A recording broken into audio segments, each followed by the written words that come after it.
مساء الخير، عاملين ايه؟ افتكرت انا لازم اعمل لايف النهارده. كنت بصراحه داخله انام خلاص، وبعدين قلت هعمل لكم فيديو سريع قبل ما انام. لكم على اخر الطار، مش شايفه قدامي مبدئيا، بسقط حاجه بقرا كتاب ورحت نمت وانا ماسكه الكتاب.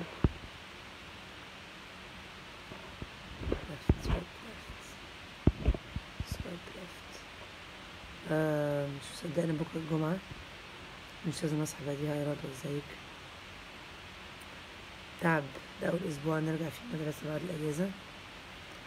ف هاي رانيا برضه. فصحيان 6 الصبح مع الجو الجميل اللي كنا فيه ده بصراحة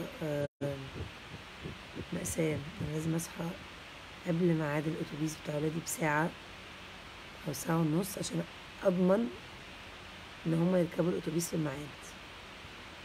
ساعة ونص على الأقل.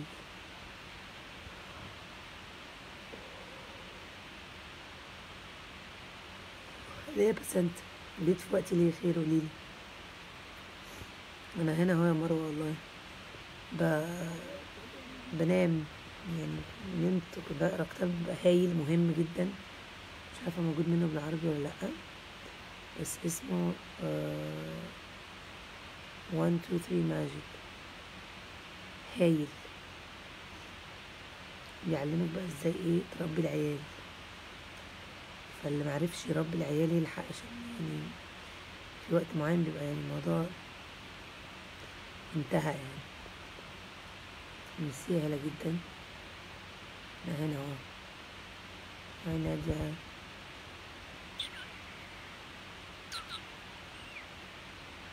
ازيك يا رحمة؟ فالكتاب ده مش عارفة اكيد موجود منه ازيك يا انجي؟ صحي طبعا دلوقتي من علاقة طبعا، بس اليوم بيبدأ بالنسبة لك يعني. مش قادرة طبعا، مش مصدقة صحي لحد دلوقتي. لا يا ماريا، لا، كتاب هايل. اولا بيوريك ازاي توقفي العادات السيئة اللي العيال بيعملوها.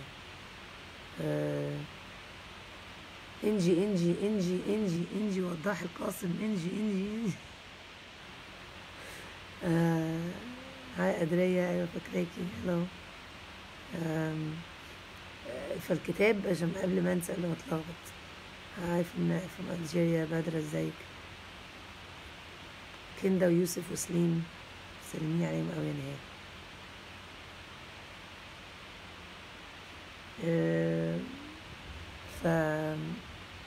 فبقول لك الطريقه ان لازم الكتاب ده تقروه يعني عشان فيه تفاصيل، بس هي الفكره ان انت تبتدي بالعادات العادات السيئه. يعني هو مثلا بيعيطوا، بيزنوا، بيضربوا، بيزعقوا،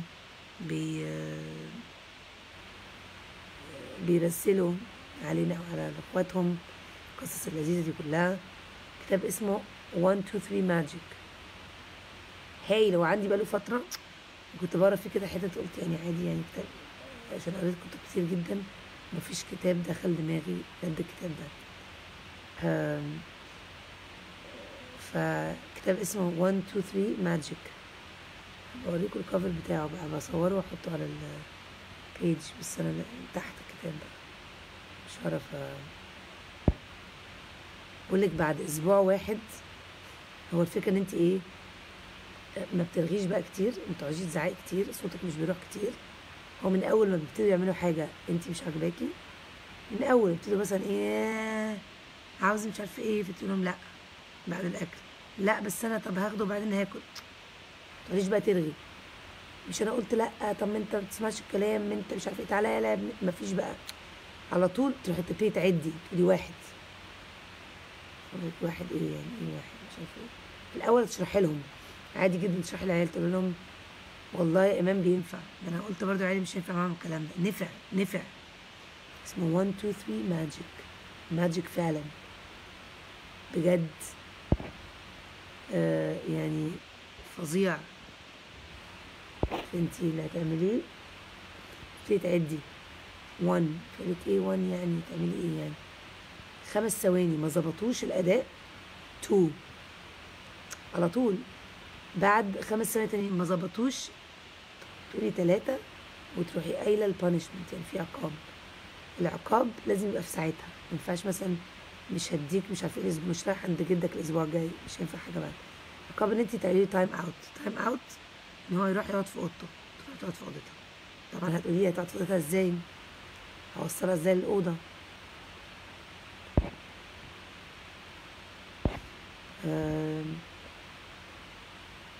فتلاتة كل واحد بياخد تايم اوت حسب سنه. يعني ابنك عنده 5 سنين بياخد 5 دقايق، 6 سنين 6 دقايق، 7 سنين 7 دقايق، وهكذا يعني. بالظبط 1 2 3 ماجيك، بالظبط اسمه كده.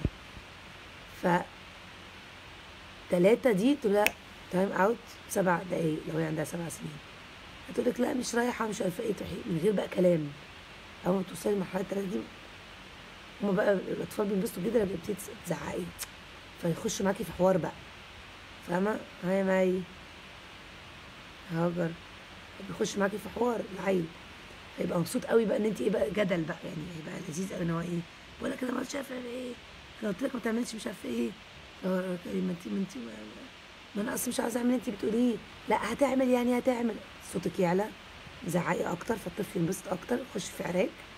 في الاخر يا اما بتزعقي بتخشي في جدال، بتزعقي وفي الاخر بتضربي.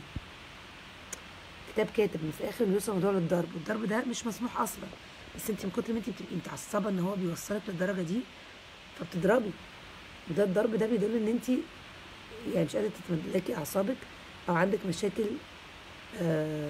مع الانجر اللي هو ايه اللي هو العصبيه، انت عندك مشاكل. الضرب بيوحي بكده، مش بان الطفل عمل حاجه او ان انت هتربيه، مش هتربيه بالضرب خالص خالص. فهو كل ما ترغي اكتر كل ما يعمل حاجه تعصبك، تقوم انت تتكلمي اكتر، يقوم هو قال حاجه مستفزه، تقوم انت راده تك تك تك تك تك تك، بيدل بيؤدي في الاخر ان انت بتزعقي وبتضربي وبتخسري، وهو بيخسر وهو بيعيط وانت بتزعقي وبتقولي الموضوع انتهى يعني، ولا بيتعلم حاجه ولا بتوصلي لحاجه. انت بعد ما تعدي 3 خلاص 3 تايم اوت 8 دقايق في اوضته في حته معينه، في حته مهم يقعد فيها لمده 8 دقايق دي يهدى. مش مشكله لعبه تبقى جوه ما تبقاش جوه، قول له اقعد 8 دقايق دي اهدى فيها. تايم اوت اهدى، اقرا كتاب، لون، ارسم، هيهدى. في الاول مش فاهمين، في الاول بنتي بقى لا مش قاعده، قعدتها في الاوضه ولو اضطريت تقفل الباب اقفل الباب بالمفتاح. لو هيطلع ومعرفتش تثبته جوه الاوضه اقفل الباب بالمفتاح. 8 دقايق مش هيعملوا فيه حاجه، 7 دقايق مش هيعملوا. زعيق وصويته فجاه هتلاقيه هدي، بس بعد ما ال8 دقايق تخلص لازم تطلعه من الاوضه، عشان هو ده العدل. ما ينفعش تستحلي بقى الموضوع ما هو ساكت بقى خليه قاعد ولا، عشان يبقى عارف ان ده عقاب. 8 دقايق تفتح الاوضه خلاص 8 دقايق خلصوا. ولا بقى بعد ال8 دقايق تكلمي اصل انت كنت، ما اصل انت اصلك وانت دايما وليه بتعمل كده فيا، ما انت لو ما كنتش بتعمل كده ما كنتش عملت كده فيك، ما انت ما تخشيش في نقاش، ريحي دماغك. فهو الطفل يبتدي يستغرب هو ايه ده، ازاي مش بتزعق؟ لا ما بتعمليش كده باستمرار. في ذات سجده تقول انا بعمل كده، لا لازم تعملي كده باستمرار، مش اول مره، استمراريه. ان كل ما تعمل حاجه غلط تبتدي تعدي، كل ما تعمل وما ترغيش ما تزعقيش وتعملي تايم اوت باستمراريه هيجيب نتيجه، صدقوني والله هيجيب نتيجه. من اول 2 سنين ممكن تبتدي تعملي كده.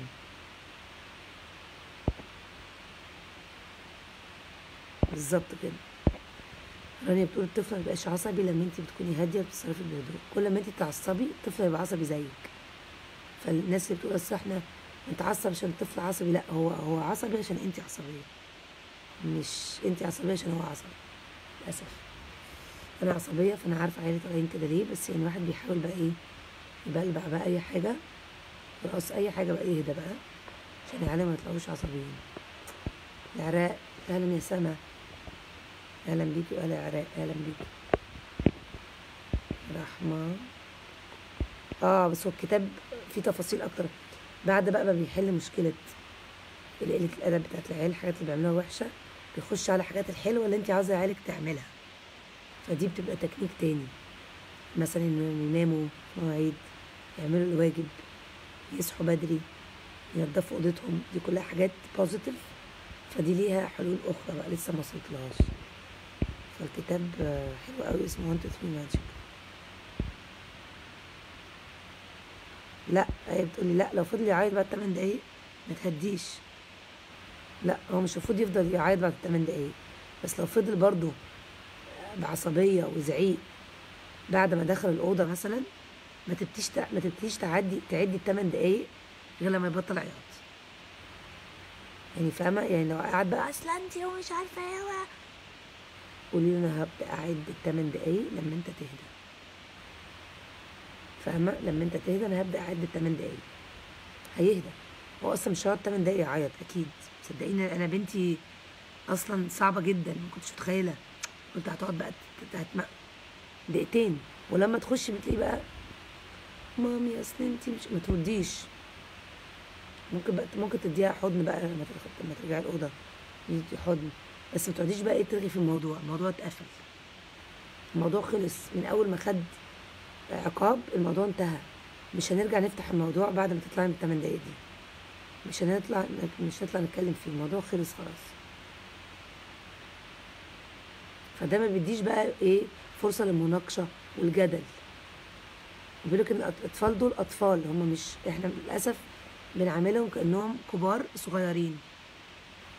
يعني في ناس كتير بتعاملهم كانهم قدنا بس على حجم صغير، هم مش قد، مخهم مش زينا اصلا. فاحنا ما ينفعش نعاملهم كانهم كبار ادلتس يعني بس صغيرين، لا هم صغيرين.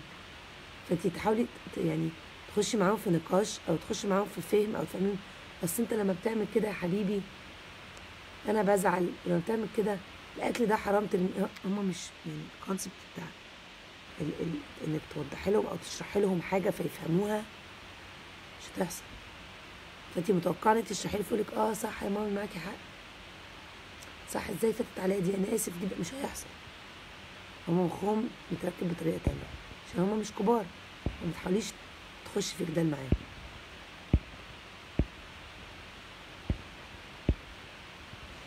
ايوه بالظبط. ايوه 3 سنين ونص، من اول 2 سنتين. بصي الكتاب ده يا بشاير من اول 2 لحد 12 سنه بيتعاملوا مع الاطفال من 2 يعني انت عندك طفل عنده 8 9 سنين ولسه ما اتعدلش، في امل. الحمد لله ان في امل. جربوا. بالظبط، دقيقه واحده لكل سنه من عمر الطفل. لو الطفل عنده 2 يبقى دقيقتين عقاب، الطفل عنده 3 سنين 3 دقايق، وهكذا.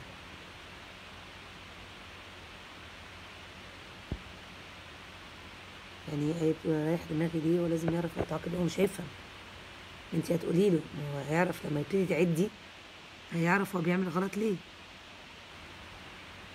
هيفهم. لما اول مثلا ما يقولك مثلا انا مش عارفه ايه، انا عاوز حاجه حلوه قبل الاكل، مش هينفع تاخد حاجه حلوه قبل الاكل. لا بس انا قلت لك كذا واحد. ما تسيبيش بقى يقعد بقى ايه ياخد ويدي وتقعدوا انتوا تتخانقوا في بعض. واحد هيبقى فاهم هو بيتعاقب ليه، عشان بيرد بطريقه مش مظبوطه، عشان بيقول كلام مش المفروض يقوله. 2 هيعرف.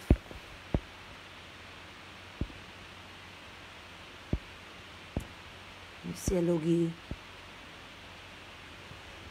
ده من سن 2 يا رضايا. نفسي اديله جدا والله. يا دينا هو المفروض لحد سن 12 سنه الكتاب. يعني مش عارفه هو الطفل ابنك يعني او بنتك بقى لما يعملوا كده، بس يعني والله المفروض الازواج برضه يا نهير معاكي حق، اقول لهم 1. بس الفكره بقى يا جماعه ان الكتاب ده المفروض الاب والام يعملوه في نفس الوقت. يعني لو الاب له اي علاقه بالعيال او متواجد او يعني بيساعد او مش بيساعد بس موجود وبيعاقب او هما بيشوفوه، المفروض هو يبقى عارف النظام ده زيك زيه، عشان انتوا الاتنين تتعاملوا مع بعض. عشان ما يروح شويه يقول لي ايه ده، ليه انت مدخلاها ليه في عاملاها ليه عقابه، هي عملت ايه يعني ما يستاهلش، يروح مطلعها مثلا، تروح له تجري عليه تقول له بابي بابي ما مامي مش عارفه ايه، يروح لا معلش يا حبيبتي تعالي استخبي ورايا. الجو ده ما مش هياكل، مش هينفع ان هو يبقى في حته وانت في حته، لازم الاتنين في نفس الوقت مع بعض. هما كل الاطفال يا ايت بري لاف كلهم عناد اصلا، كل الاطفال كده. بس يا بوسي جدا. ولاء، ازيك يا ولاء، وحشتيني والله يا ولاء.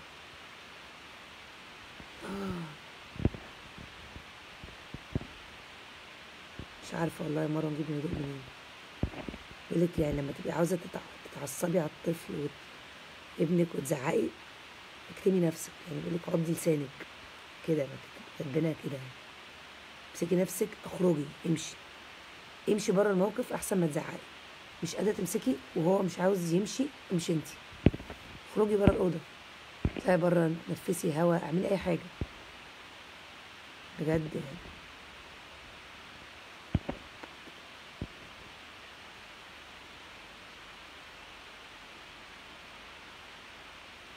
يا لهوي يا شيرين، ربنا معاكي.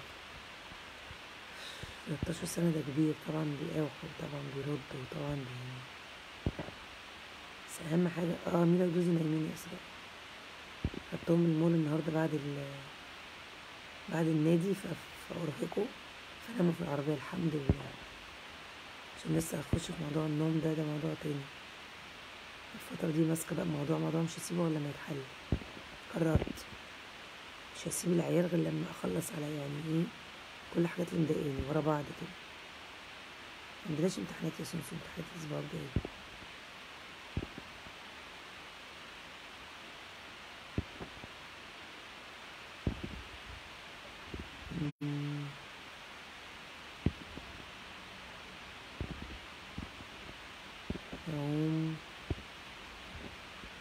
أيوة هم بقولك مفيش الأزواج، بس أكيد في حاجات تانية للأزواج، بس مش تقدري تطلعي جوزك يعني تايم اوت يعني للأسف يعني، بس ممكن تاخدي انتي بقى تايم اوت، تاخدي بقى شمي نفس.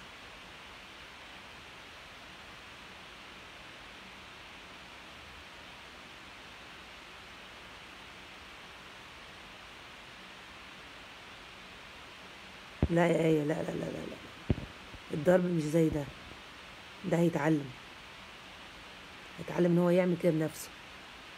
يعني انت هتكلمي معاه في موضوع، تقولي كل ما تعمل حاجة هتخش تقعد في اوضتك، ولو اوضة ما نفعتش هتمنعي عنه حاجة، مفيش حاجة حلوة النهاردة، هتمنعي عنه يروح النادي، تمنعي عنه يروح يشوف صحابه، بس كلها لازم تبقى حاجات فورية عشان تفتكري وهو يفتكر اتعملت ليه، ايه الحاجة الغلط اللي عملها اللي تسببت الى العقوبة دي.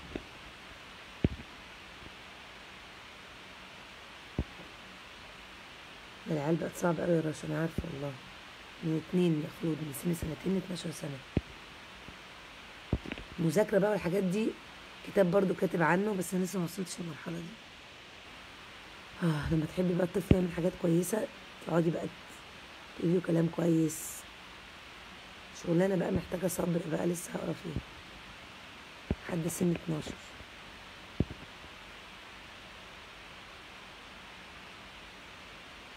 شفت يا بشير؟ ازاي مش هجيب فايدة.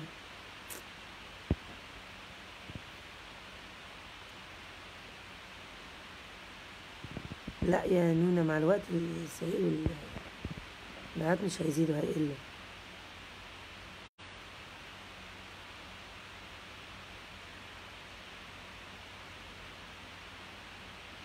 ما هو هبه احنا قلنا بقى، تقولك بنتك عندها 4 سنين وكل حاجة عاوزاها، لما بترفضي ابتدي قولي لها 1، أول ما تبتدي تعيط وتزود 2 3 تحطيها في الأوضة لمدة 4 دقايق، مرة ولا التانية هتسكت، مش بنتي دلوقتي بتوصلش رقم 2، 1 2 بتبقى، عشان مش عاوز تتعاقب عند رقم 3. بيشتغل والله، ماجيك فعلا يعني، سحر. هو بصي الكتاب بالانجليزي بس تقريبا في ترجمة عربي، انا بحاول ادور عليه برضو بالعربي، ممكن تسألوا في المكتبات كده، في المكاتب، ولو عرفت اجيبه هقول لكم.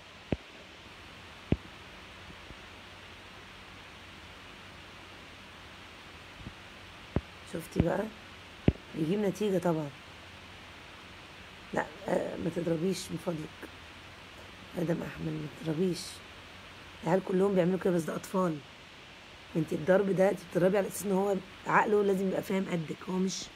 هو مش قدك. انت مخك كبير، المفروض انت كبيره. هو صغير، مخه عمره ما يبقى زيك، ما ينفعش تضربيه. الضرب مش هيجيب نتيجه خالص بجد. يعني امسكي نفسك. لو بتضربي يبقى المشكله عندك انت عندك ضغوط، انت اللي مش قادره تستحملي، انت اللي مش عارفه تتصرفي ازاي. مش ان هو. كل الاطفال كده. كل الاطفال كده. لو كل ام ضربت ابنها مش هنخلص. العيال كلها هتطلع يعني تعبانه نفسيا. بالاخر احنا اللي جايبينهم في الدنيا، فما ينفعش نعمل فيهم كده بصراحه.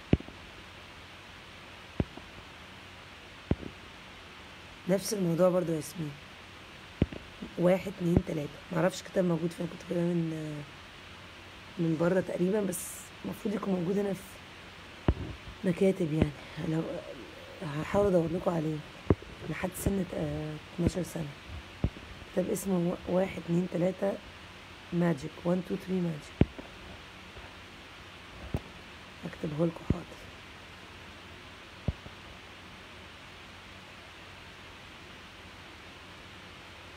لازم تعملي مع الأطفال الاتنين. لو الأطفال اتخانقوا مع بعض تعملوا نفس الحاجة.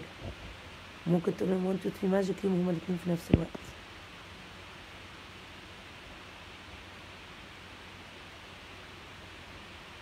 يا سمر، لو طلعوا من الأوضة عايزوكوا تصلحهم يعني خلاص اديهم هج وكده، متتكلموش في الموضوع تاني. اديهم حضن وتمام. متفتحيش الموضوع تاني.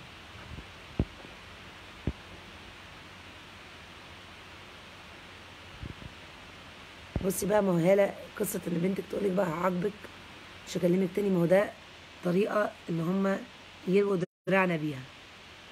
هما بيعملوا كده عشان انتي بتقولي مثلا ما تعمليش كده او مش هديكي كذا، فهما يروحوا لاويين دراعنا. انا هعاقبك، انا مش بحبك، انا مش عارفه ايه. ده ما ينفعش. لما تعمل كده ما تسيبهاش تعمل فيك كده. لو هتعمل كده وتعيط ومش عارفه ايه، عدي برضو حتى لو عملت حاجه غلط. برضو ابتدي عدي وابتدي عاقبيها. ما تسيبهاش تعمل فيك كده.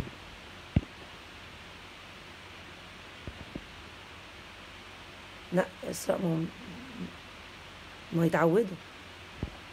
وهي ما يتعودوا ان هم لما يعملوا حاجه غلط يروحوا يقعدوا يريحوا كده بالهم، فكروا عملوا فيه حاجه مره ولا تاني، مش يبقوا عاوزين يقعدوا في اوضتهم. محدش عاوز يقعد في اوضته. تفتكريش يقول لك عادي ما احنا مش فارقه معانا ممكن نقعد؟ لا، هم مش عاوزين. هم بيقولوا كده بس هم مش عاوزين.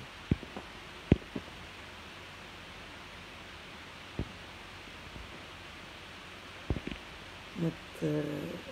ما تخضعوش للعيال والنبي. اسم الكتاب 1 2 3 ماجيك. هكتب لكم اسمه دلوقتي على الفيديو ده. مأساة. اسمه 1 2 3 ماجيك. بجد الموضوع صعب جدا. تربية الأطفال دي طلعت يعني أصعب حاجة في الدنيا. بعد ما كانش يتخيل ان هو يعني ايه يمر بالحاجات اللذيذة دي كلها.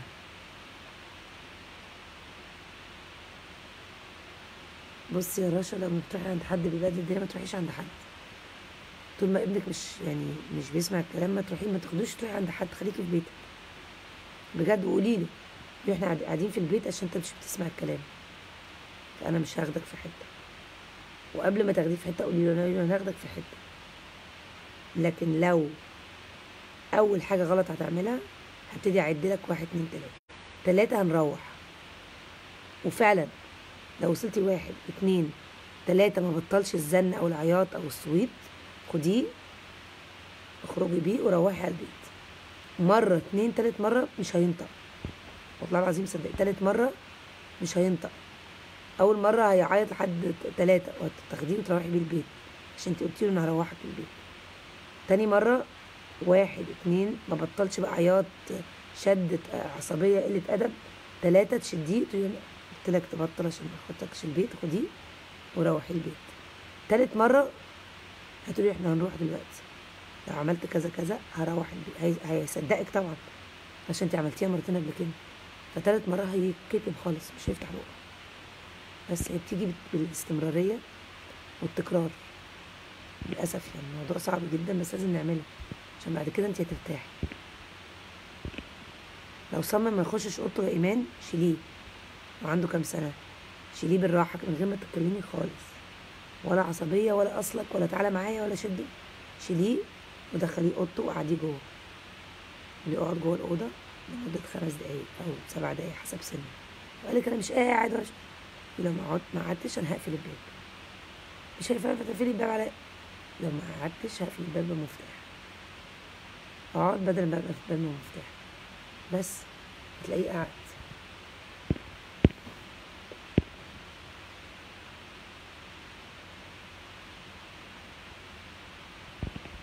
اهم حاجه الاوضه اللي تقعديه فيه. نهله بتقول له عنده 11 سنه بيخش يلعب في اوضته ويخرج. اوضته ما يبقاش فيها جهاز الكتروني يعني، ولا تلفزيون ولا لابتوب ولا ايباد ولا تليفون، ولا يبقى فيها اصحابه. ودخليه حتى لو قعد يلعب عادي هيلعب وهيبقى عارف هو عمل ايه وعمل ايه، بس ما تفوتيش حاجه. الفكره انت ما تفوتوش يا جماعه حاجه. اي قله ادب ليكي او لباباه او لاخوه او كلام خارج او الفاظ مش حلوه ما تفوتوش. ابتدوا عدوا من اول مره.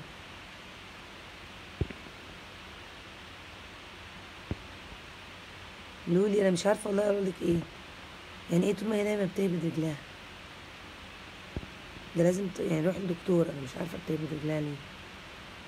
بالنهار يمكن انت بتزعقي كتير بعصبيه وهي نايمه بتطلع العصبيه دي وهي نايمه ولا ايه؟ مش عارفه. بس حاولي يا ريت تكون بتنام في هدوء يعني، حتى هاديه في نور مقفول مش في عصبيه، عشان وهي نايمه معرفش يعني. حاولي تشوفي دكتور عشان القصه دي. معرض الكتاب ممكن يا رب يكون مش موجود في معرض الكتاب العربي. انا معرفش والله نجيبه منين، بس هسأل لكم يعني. هو مترجم فاكيد مترجم بالعربي.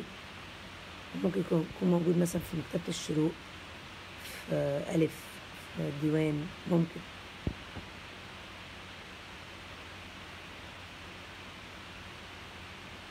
يا ماي بنتك سنتين اسهل بكتير من وهي اكبر، صدقيني. سنتين ده اسهل بكتير. قولي لها اقعدي وخلي الباب مفتوح واقعدي انت جنبيها بره وهي خايفه. لو سنها صغير اقعدي بره الباب. انا هقعد هنا بس ما تخرجيش من الاوضه لحد دقيقتين. الدقيقتين دول بيعدوا قصادي سنتين. دقيقتين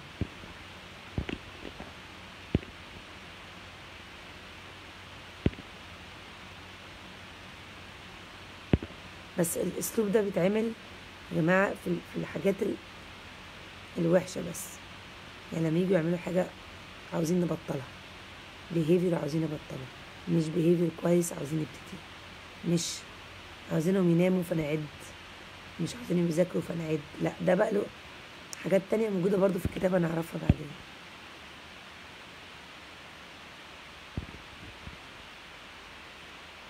توتا بتقول ابني 1.5 سنة وعنيد. نبدأ امتى نفهمه الصح من الغلط؟ على طول تقولي تفهميه. لان هو عصبي وعنيد يبقى لازم تبدأي تفهميه الصح من الغلط من غير ضرب. لا متعملش كده، ده صح ده غلط كده يعني. تتكلمي معاه. بصي يا شيماء جدا، انا هكمل قراية الكتاب وهقول لكم تكملته ايه، الحاجات الإيجابية اللي المفروض نعملها. يا ريت نبتدي والله كل واحد يحاول على قد ما يقدر، عشان بس يعني علاقتنا مع أولادنا ما تبقاش متوترة واحنا ما بنعرفش ننام وعلى طول شادين ومتوترين وتعبانين ومرهقين ويعني لازم نلاقي حلول. لازم يبقى في يعني حاجات تساعدنا كتير. كنت بتكلم دلوقتي على كتاب اسمه 1 2 3 ماجيك 1 2 3 ماجيك. ازاي تعاقبي الولاد لما يعملوا حاجة غلط، يقولوا أدبهم، يضايقوا اخواتهم، يقعدوا يزنوا، يخشوا في عصبية.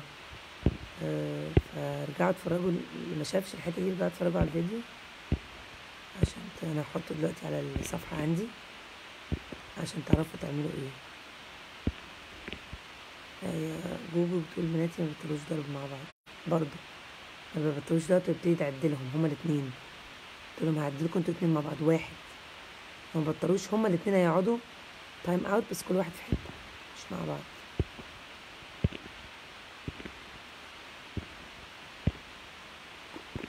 مش قادر اعلي صوتي والله عن كده، نفسي بس مش قادر، يعني عاوزة اخش انام خلاص، يعني ما نمتش كويس امبارح وصاحي من بدري واليوم طويل، اخش انام بقى.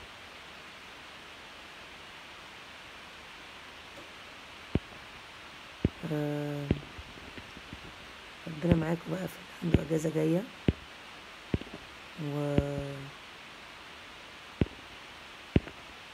يا رب اقدر الاقيكم الكتاب ده وتقدروا تلاقوه، علشان كوكا قلت الكتاب بالانجليزي بس اكيد له ترجمة عربي، هحاول ادور لكم عليه وهحاول اجاوب لكم على الاسئلة برضو دي.